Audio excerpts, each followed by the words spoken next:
Morning students, मैं doctor Poonam गंगरेजा, आपकी online classes में आपका स्वागत है। कैसे हो स्टूडेंट्स?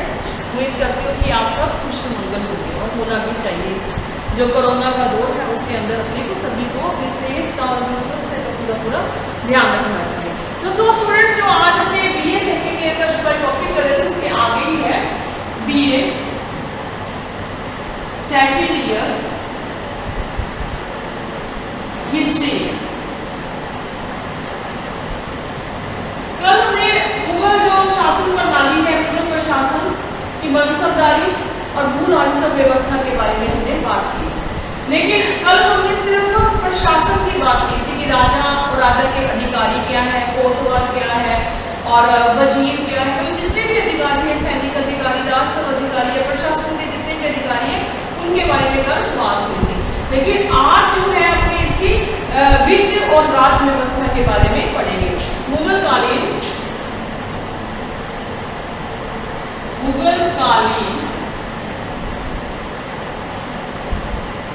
वित्त व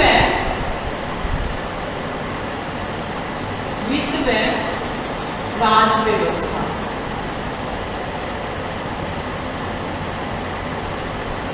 मुगलकालीन वित्त व राज व्यवस्था के बारे में आज अपने चर्चा करेंगे।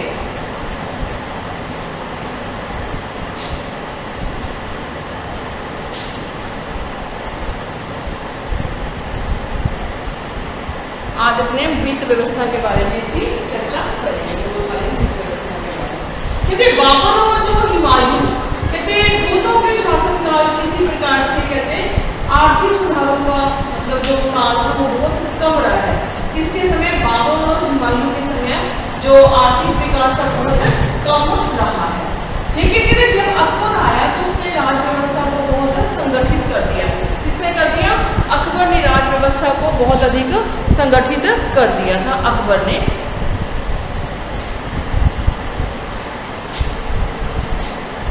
इसीलिए कहते अकबर के काल को राज व्यवस्था का बहुत ही बढ़िया काल भी कहा जाता है। किसके काल को? अकबर के काल को राज व्यवस्था का बहुत बढ़िया काल कहा जाता है।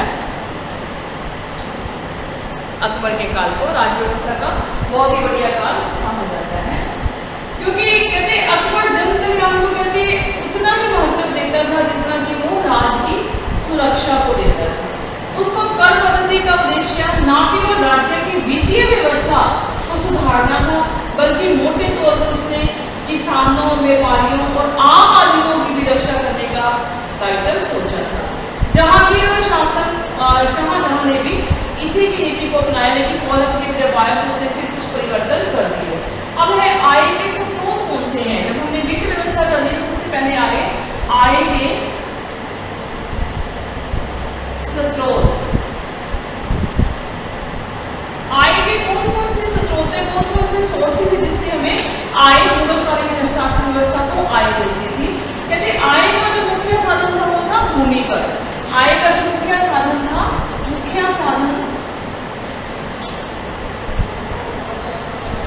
साधन भूमि कर था। भूमि कर था, मुख्य साधन क्या था? भूमि कर था। इसकी कहते विस्तृत व्याख्या कहते हमें आगे हम करेंगे। इसके अलावा कहते व्यापारिक कर, खानों पर कर। इसके अलावा क्या था? व्यापारिक कर था, खानों पर कर था, खानों पर कर, व्यापारिक कर, खानों पर कर, पैतृक संपत्ति पर कर, पैतृक संपत्ति पर कर, चुंगी कर,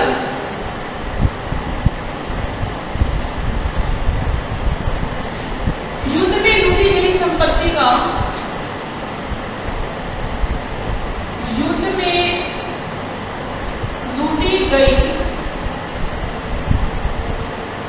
संपत्ति का 1/5 भाग,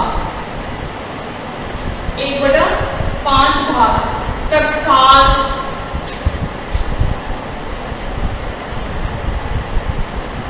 इत्यादि बहुत सारे कर थे। इत्यादि बहुत सारे कर थे, टकसाल इत्यादि बहुत सारे कर थे। कहते बड़े कारखानों में जो आय के स्रोत हो गए, मुगल राज्य की आय के कहते हैं बहुत सारे साधन थे। इसके अलावा कहते हैं स्थानीय शासन को कई विभागों में बांटा गया था, उन विभागों से भी बहुत सारे कर भी आते थे। कहते हैं बाबर और हुमायूं ने मुसलमानों पर जकात नामक धार्मिक कर लगाया था। बाबर और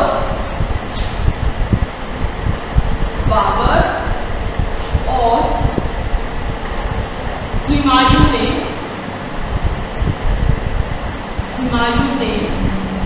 मुसलमानों पर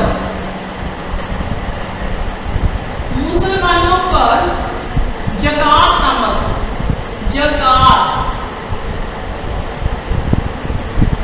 एक धार्मिक कर लगाया था, धार्मिक कर। और जो गैर मुसलमान थे उन पर जजिया कर लगाया, जजिया कर। एक मुसलमानों पर तो उन्होंने लगाया था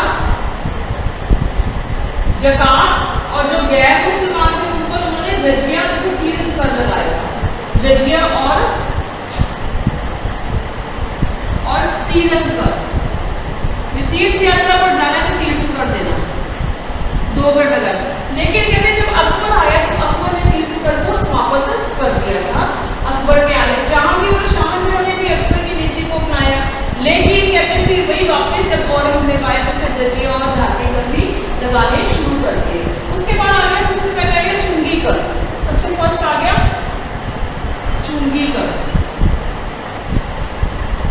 चुंगी कर आप समझते हो किसी की आजकल भी जैसे चुंगी कर जिसे अपने कहते हैं रखते हैं, वो क्या है कि किसी माल, अगर हमने कोई किसी प्रदेश से या किसी दूसरे देश से माल लेके आना है तो उस माल की एवज से कहते हैं जहाँ मतलब बंदरगाह होगी, यहाँ जो राज्य की सीमाएं होगी वहाँ पे जो कर लगता है उसको क्या कहते हैं चुंगी कर कहा जाता है। क्योंकि उस समय चुंगी कर था वेरी वेरी इंपॉर्टेंट था चुंगी कर, क्योंकि वहाँ पे चुंगी कर से कहते हैं जब साल की आमदन 20 लाख के ज़्यादा भी हुआ करती थी, चुंगी कर से इतनी आमदन हुआ करती थी। और ये आय का मुख्य स्रोत और बाहर से आने और जाने वाली वस्तुओं पर कहते हैं बंदरगाहों पर कर लगाया जाता था। केवल कहते हैं सूरत की जो बंदरगाह थी वहां से लगभग 30 लाख वार्षिक आमदन होती थी। केवल कहते जो सूरत गुजरात, सूरत की जो बंदरगाह थी वहां लगभग 30 लाख वार्षिक कर की आमदन थी, वार्षिक कर की आमदन थी। 30 लाख वार्षिक कर की आमदन थी। और कहते हैं अकबर के समय लगभग 21 बंदरगाह थे। अकबर के समय 21 बंदरगाह थी। अब देखो अगर एक बंदरगाह से 30 लाख आ रहा है तो बाकी बंदरगाह से भी कुछ ना कुछ तो आएगा ही। 30 से तो कम से कम 20-10 लाख आएगा। अब मान लो कि 21 बंदरगाह थी और 10 एवरेज अपने मान लेते हैं 20-20 लाख की, तो कितना आ गया, मतलब 20-20 लाख 4 करोड़, मतलब इतना ज्यादा मतलब बंदरगाह से आमदन हुआ करती थी। किसकी आमदन हुआ करती थी? 2 करोड़, लगभग 2 करोड़ के लगभग ऐसे कोई आमदन हुआ करती थी, 2 या 4 करोड़ के लगभग ऐसे आमदन हुआ करती थी। कहते आयात और निर्यात संबंधी वस्तुओं पर भी कहते कर लगाया जाता था। और करों की वसूली का काम जो था वो जिलाधिकारी करते थे। कौन करते थे कर की वसूली का काम? कर की वसूली का काम, कर की वसूली का काम जिलाधिकारी करते थे। जिला अधिकारी करते थे।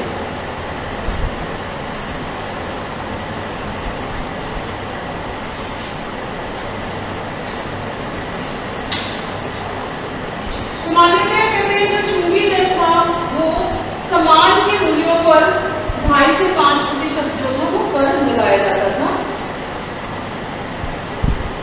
कहते औरंगजेब के काल तक तो यही व्यवस्था चली, लेकिन जब औरंगजेब आया तो उसने जो चुंगी दर की जो दर है वो बढ़ा आदि थी, यानी कर और अधिक वसूलने शुरू कर दिए थे। कहते थेओनो ने लिखा है कि कभी कभी कहते व्यापारी को कहते माल छुड़ाने के लिए कहते क्या हुआ करता था, कर नहीं देते थे, कम या कर देते थे, तो माल छुड़ाने के लिए कहते वर्षों लग जाते थे, यह 7 साल बीत जाता था और बहुत भारी रकम देकर कहते अपने कर चुकाए जाते थे। और जो इस देश के भीतर से माल ले जाने पर भी चुंगी वसूल की जाती थी, और देश के भीतर से कहते अगर हमें मतलब अपने ही देश के भीतर से अगर माल लेना है तो उसे राहदानी कहा जाता था। देश के भीतर से, देश के भीतर मतलब अपने ही, जैसे राज्य संघ से हरियाणा चला गया, पंजाब चले गए, देश का भीतर ही हो गया। उस समय अगर चुंगी तो दूसरे देशों से आना, लेकिन अगर देश के भीतर भी लगा तो उसे राहदानी कहा जाता है। देश के भीतर माल लाने ले जाने को राहदारी कहते थे। राहदारी कहा जाता था, राहदारी कहा जाता था माल लाने और ले जाने। नेक्स्ट आ गया टकसाल। नेक्स्ट है टकसाल।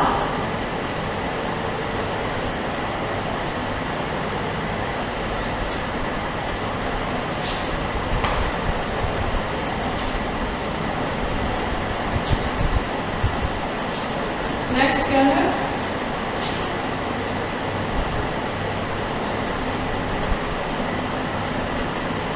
टकसाल। जहां कहते सिक्के बनाए जाते थे, घड़े जाते थे, उसे टकसाल कहते थे। राज्य के कहते जो आय के साधनों में टकसाल भी महत्वपूर्ण थी। कहते 1570 ईस्वी में जो प्रांतीय टकसालें चौधरियों के अधीन कार्य करती थी। 1570 ईस्वी के पूर्व, 1570 ईस्वी से पहले जो टकसालें थी वो चौधरियों के अधीन,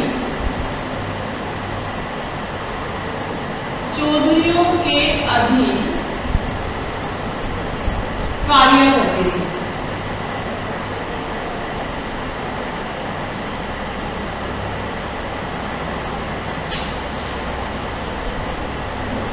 परंतु अकबर ने इनको कहते स्थापित कर टकसालों के लिए कहते एक अलग अधिकारी नियुक्त कर दिए थे। किसने अलग अधिकारी नियुक्त किए थे? अकबर ने अलग अधिकारी नियुक्त किए थे और इन अधिकारियों पर एक निर्देशक भी नियुक्त कर दिया था। सरकारी खजाना कहते हैं एक प्रकार से विनिमय बैंक था। सरकारी खजाना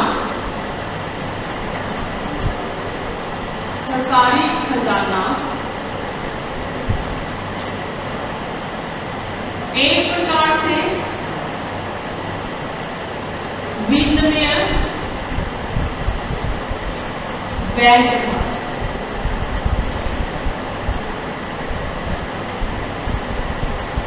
सरकारी खजाना एक प्रकार का विनिमय बैंक था और लोगों को कहते टकसाल में जाकर सिक्के ढालने जाने की स्वतंत्रता थी और इससे राज्य के बट्टे के रूप में कहते धन भी प्राप्त हुआ करता था।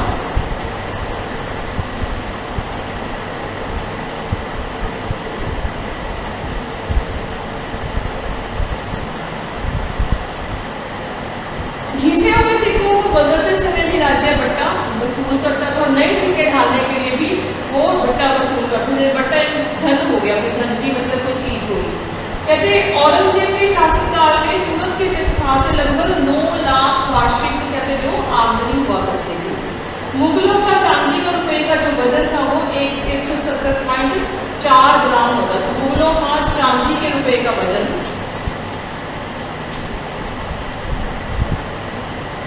चांदी के रुपए का वजन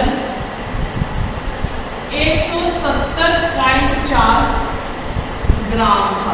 इतना मतलब बड़ा मतलब वो था, क्या था इतना बड़ा, क्या था जो चांदी का सिक्का बनाया जाता था वो इतना बड़ा उसका मतलब वेट था। उसके बाद आ गया संपत्ति जब्ती। नंबर 3 है संपत्ति जब्ती, यानी किसी की अगर ज्यादा संपत्ति थी, जरूरत से ज्यादा उसे संपत्ति उसकी सरकार यानी राज्य जो था वो जब्त कर लेता था। यूरोपीय यात्रियों ने संपत्ति जब्ती के बारे में कहते बहुत ही विस्तृत जानकारी दी है। उनके अनुसार शाही मनसबदारी की मृत्यु हो जाने पर उसकी जो संपत्ति है वो सम्राट के स्वामित्व के अधीन हो जाती है। जो शाही मतलब दरबार का कोई मनसबदार था, अगर कभी उसकी मृत्यु हो जाए तो उसकी सारी संपत्ति सम्राट के अधीन हो जाती थी। और कभी कभी किसी बड़े व्यापारी की मृत्यु होने पर भी उसकी जो संपत्ति है सरकार सम्राट के अधीन होती थी। एक व्यापारी ने लिखा है कि सम्राट सामंत की संपूर्ण संपत्ति को अपने अधिकार में कहते ले लेता था।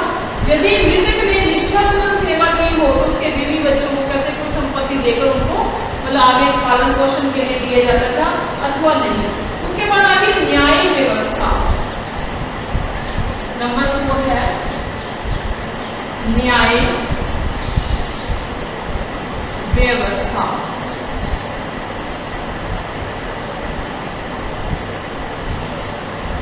मुगल सम्राट कहते न्याय करना कहते अपना पवित्र कर्तव्य समझते थे, परंतु व्यवहार में उनकी जो न्याय व्यवस्था थी कहते दुर्बल भी सिद्ध हुई। वे साम्राज्य के सर्वोच्च न्यायाधीश थे और सप्ताह में एक बार कहते खुला दरबार लगाते थे, ओपन जैसे कोर्ट लगते हैं, अपीलें सुनते थे। हुमायूं ने अपनी न्यायप्रियता के लिए तबल अदल अर्थात न्याय के नगाड़े की स्थापना की थी। हुमायूं ने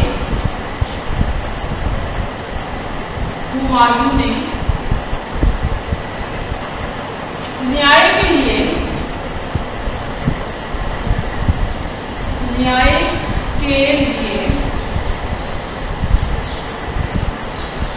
हुमायूं ने कहते न्याय के लिए एक तबल अदल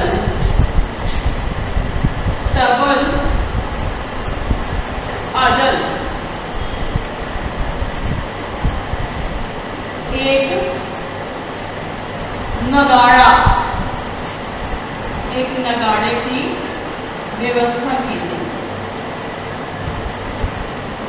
ढोल की तरह नगाड़ा होता है, उसको बजा के मतलब पता चलता है कि आज जो है खुला दरबार लगेगा। उसके बाद कहते जहाँ अकबर ने भी कहते बहुत सारे न्याय लगाए और जहांगीर को तो पता है कि उसने अपने सोने की चैन लगा के एक घंटा लगा दिया था कि जो भी कोई फरियादी है उस घंटे को बजाएगा तो औरंगजेब चाहे आधी रात में क्यों ना हो उसका न्याय करेगा। तो इसलिए कहते मुगल शासन व्यवस्था बहुत ही न्यायप्रिय व्यवस्था थी। मुगल सम्राट के अलावा एक ही समय में कार्य करने वाली एक दूसरे से स्वतंत्र 3 अलग अलग न्याय एजेंसियां थी। प्रथम तो न्यायालय में काजी होता था जो शरीयत के अनुसार न्याय करता था। उसमें के सामने कहते कुल विधि, अनुवांशिक झगड़े, धार्मिक संस्था की पूंजी इत्यादि हुआ करते थे। और दूसरे प्रकार के न्यायालय कहते सम्राट के एजेंटों अथवा फौजदार कोतवाल के अधीन थे। और तीसरे प्रकार के न्यायालयों को कहते उर्फ कहा जाता था और वे राजद्रोह और संगीन अपराधों के संबंध में निर्णय देते थे। अगर मुगलों के समय में कहते हैं न्यायालय में ना तो कोई नियमित श्रेणीबद्धता थी और ना ही समुचित विभाजन था और ना ही न्याय की सुव्यवस्थित कोई प्रणाली थी। काजी के अदालतों में कहते धर्म संबंधी और दीवानी मामलों को प्रस्तुत किए जाते थे और जिन्हें मुफ्ती लोगों की नियुक्ति की व्याख्या में दी जाती है। मुगलों में कहते दंड जो विधान है वो काफी कठोर हुआ करता है। कहते जैसे चोरी, डकैती, हत्या, राजद्रोह, यौन शोषण, अंग विच्छेद, संपूर्ण संपत्ति का अपहरण करने वाले को बहुत कठोर दंड दिया जाता था। साधारण अपराधों के लिए तो कहते कोड़ों से पीटने की सजा थी, सामाजिक दृष्टि से अपमानित करना था, आर्थिक जुर्माना आदि सजाएं गई थी। मुगलों के शासनकाल में कहते आजकल की भांति बंदी गृहों की पृथक व्यवस्था नहीं थी। कैदियों का व्यवहार संतोष पाने पर उस समय के पूर्व ही उन्हें रिहा कर दिया जाता था, उसे रिहा कर दिया जाता था। मुगलों की न्याय व्यवस्था इतिहासकारों के मध्य कहते विवादास्पद भी रही। डॉक्टर आशीर्वाद लाल श्रीवास्तव ने इसे दोषपूर्ण भी बताया है। इसके बाद उन्होंने कहा कि मुगल वंश के प्रथम 2 सम्राट हुमायूं या अकबर को ना तो इतना समय मिल पाया और ना ही उन्होंने शासन व्यवस्था को सुगठित और योग्य प्रतिभा की रुचि दी थी। इस काम को सफलता का श्रेय कहते किसको जाता है? अकबर को ही जाता है।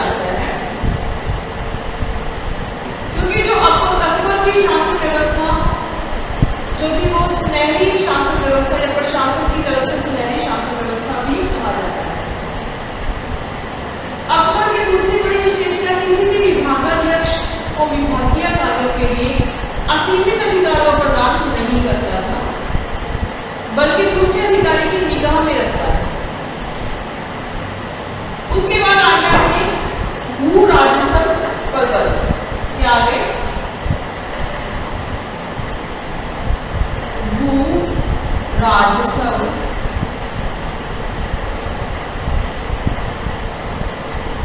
वित्त के बाद क्या आ गया? भू राजस्व प्रबंध। उस समय क्या है? कहते हैं जैसे भारत को कृषि प्रधान देश ही माना गया, कृषि से बहुत बड़ी आमदनी होती है, लगभग 70% जनता जो है अपनी कृषि कार्यों में लगी हुई है। भू राजस्व का कहते हैं महत्वपूर्ण स्थान भी रहा और भारत में आने वाले जो तुरंत आक्रमणकारी के बाद फिर दिल्ली सुल्तानों के सामने ये समस्या खड़ी होगी कि भू राजस्व व्यवस्था को लागू कैसे किया जाए। तो अगर दिल्ली सुल्तानों की जो नीति थी उन्होंने कहा कि जो भूमि जो है वो आएगा बहुत बड़ा साधन है। भूमि को मुख्यतः 3 भागों में बांटा। भूमि को मुख्यतया 3 भागों में बांटा।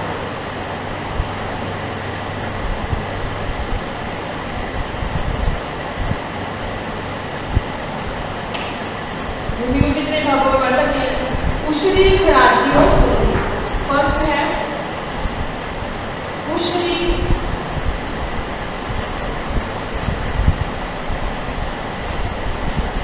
उशरी, खराजी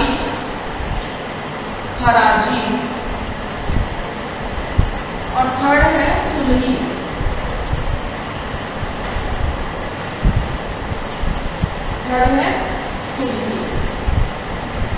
उशरी भूमि मोटे तौर पर वह भूमि थी जो मुसलमानों के अधिकार में थी।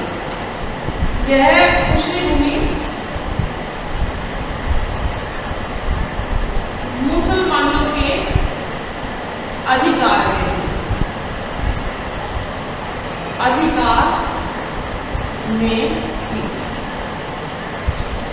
उशरी भूमि मुसलमानों के अधिकार थी। खराजी भूमि वह थी जिस पर गैर मुसलमान करते थे। इसमें गैर मुसलमानों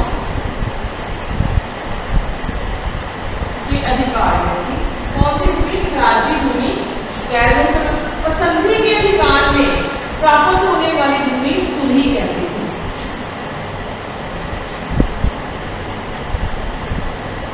संधि के अधिकार में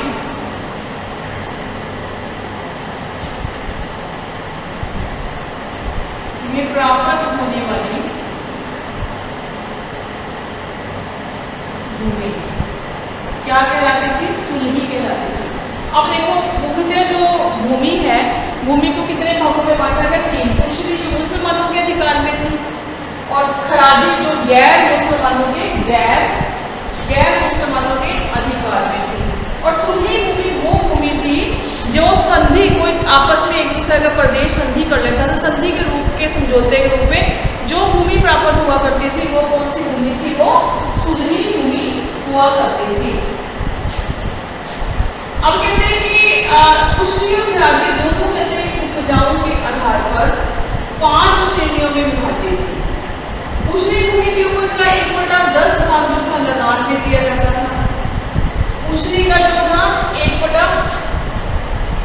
1/10 भाग लगान होती थी। इसमें उशरी भूमि पर 1/10 लगान हुआ करती थी और खराजी भूमि पर 1/2 या 1/5 भाग, इस पर 1/2 या 1/5 इतना इसका मतलब लगान हुआ करती थी। और बाकी वो संधि भूमि थी वो तो राज के सीधे ही कर जाता था।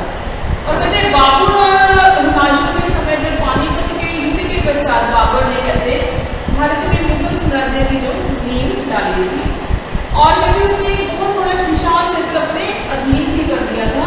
उसने बड़े सावधानी से शासन की चेष्टा की और वहाँ राजनीतिक व्यवस्था भी लागू की। इसी के संदर्भ में डॉक्टर त्रिपाठी लिखते हैं इस प्राचीन देश के कानूनों, संस्थाओं, रीति रिवाजों के संबंध में कोई जांच किए बिना देश के शासनिक कृषि संबंधी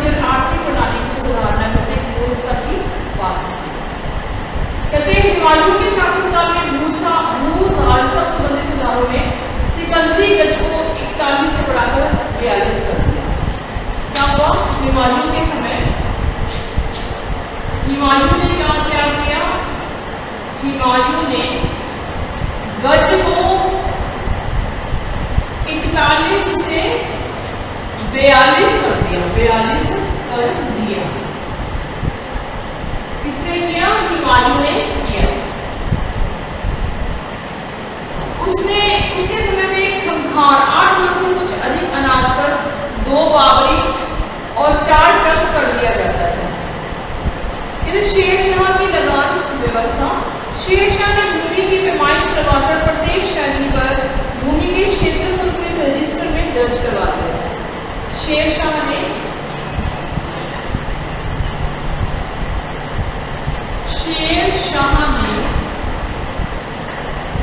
भूमि को एक कहते रजिस्टर में दर्ज करवाया। तत्पश्चात कहते उसके हिस्से बांट कर उनके ऊपर जैसे जो उपजाऊ थी उस पर अधिक कर, जो गैर उपजाऊ थी उन पर कम कर लेना वसूल कर दिया था। उसके बाद कहते हैं कि प्रत्येक किसान को कबूलियत नामक प्रलेख पर हस्ताक्षर भी करने पड़ते थे। प्रत्येक किसान को कहते हुमायूं के द्वारा प्रत्येक किसान को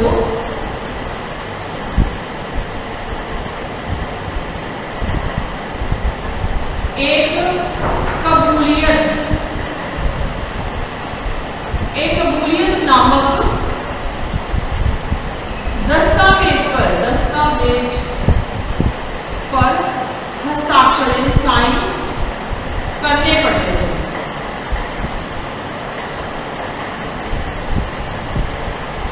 जिससे क्या होता था कि अगर उससे साइन करने बाद में वो कर देने से अगर इनकार करता है तो उसके ऊपर और अधिक जुर्माना लगा दिया जाता है, या फिर वो कर ढंग से दे रहा है तो उसको मतलब कर में थोड़ी बहुत छूट भी दी जा सकती है। ये शेरशाह के समय में हुआ था। उसके बाद आगे की जो अकबर ने भूरासत व्यवस्था दी, उसने शेरशाह द्वारा स्थापित जो भूमि प्रबंध अस्त व्यस्त हो चुका था, हुमायूं ने दोबारा कहते हैं उसको विशाल मतलब खड़ा कर दिया। और कहते अकबर ने कहते जो जितनी भी अर्थव्यवस्थाएं फैली हुई थी उस समय की उनको दूर करने के बहुत उपाय किए।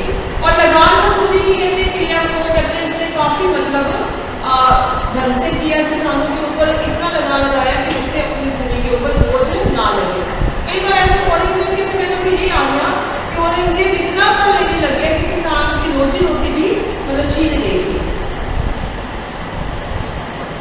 अकबर ने शहाबुद्दीन अहमद खान को कहते हैं दीवान नियुक्त किया था। नए दीवान ने अकबर को किया कि प्रतिवर्ष उपज और बाजार भाव के आंकड़े जमा करना खर्चीला और दोषपूर्ण होने के साथ साथ कहते ये असंभव भी है। अतः उसने प्रतिवर्ष माल गुजारी की रकम नियत करनी बंद कर दी और कहते नई निश्चित विधि अपनाई से बंदोबस्त व्यवस्था भी कहा जाता है। फिर कहते हैं उसके बाद टोडरमल आया। टोडरमल ने भी राजस्व सुधार में बहुत कार्य किए। उसने कहते गुजरात में उसकी भूमि की पैमाइश करवाकर उसका वर्गीकरण किया और कुल जो टोडरमल के भ्रष्टाचार फैलाने वाले कर्मचारियों को कहते बहुत ही दंड दिया। जो टोडरमल के समय जिस कर्मचारी ने भ्रष्टाचार फैलाया टोडरमल ने उनको बहुत अधिक दंड भी दिया। 1579 से 80 के संपूर्ण साम्राज्य को 12 सूबों में बांट दिया गया। 1579 और 80 में पूरे सूबे को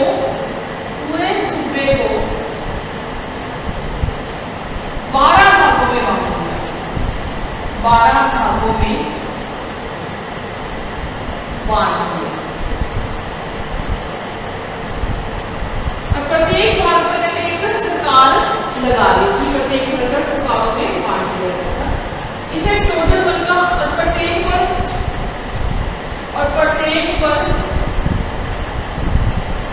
एक सरकारी व्यवस्था करनी। सरकारी व्यवस्था करनी इसे ही कहते टोटल बल की स्थायी बंदोबस्त कहा जाता है। इसे ही टोटल बल का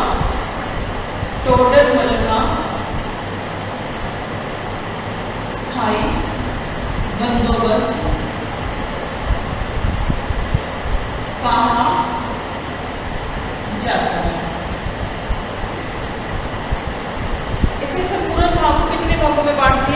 इसने बांट दिया, हमें 12 भागों में बांट दिया और 12 भागों में एक एक भाग पर एक एक सरकार नियुक्त कर दी और इसी को ही कहते हैं टोडर मल का स्थायी बंदोबस्त कर दिया। और सो स्टूडेंट्स, जो आज अपने BA सेकेंड ईयर हिस्ट्री का जो मुगलकालीन व्यवस्था की वित्त व्यवस्था और कृषि भू राष्ट्र व्यवस्था के बारे में पढ़ा है। आई थिंक सो स्टूडेंट्स आपको अच्छी तरह समझ होगा और ये टॉपिक अपना खत्म होता है। नेक्स्ट अपने करेंगे मनसबदारी प्रथा, नेक्स्ट टॉपिक है। धन्यवाद स्टूडेंट, थैंक यू।